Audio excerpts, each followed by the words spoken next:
Well, the Senate passed the Respect for Marriage Act, sending the piece of legislation to the House. Now, on your side's Faith Abercrombie breaks down how this bill will be affecting millions of people here in the U.S.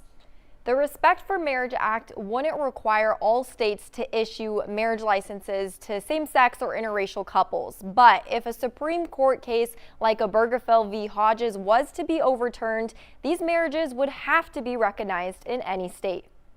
A lot of people were nervous earlier this summer when one Supreme Court justice kind of hinted that the decisions made by prior Supreme Courts could be overturned or questioned. Two of those people with concerns were Blake and Matt Coelho. They got married in 2019 and questioned if there was no law of the land for same-sex or interracial couples, what would happen to their marriage. There's the legal side of it all, and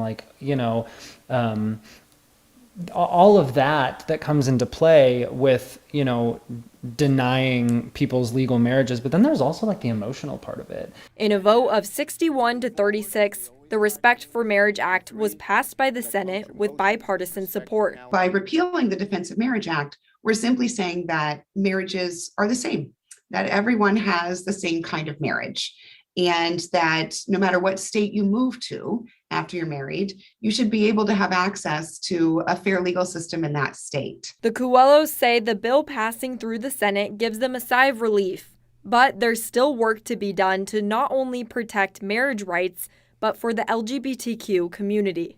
It's not enough to not make it the law of the land, because this limbo is just another bridge for a really bad event to happen or something worse. Although the bill protects all existing same-sex and interracial marriages, it wouldn't require every state to marry these couples. Saying that gay marriage, interracial marriage, they are the law of the land and they always will be. And that is not necessarily what this bill is saying, but it's a start. The Respect for Marriage Act is expected to be passed by the House next week. After that, it'll be handed off to the president to sign. In the studio, Faith Abercrombie, KGUN 9 on your side.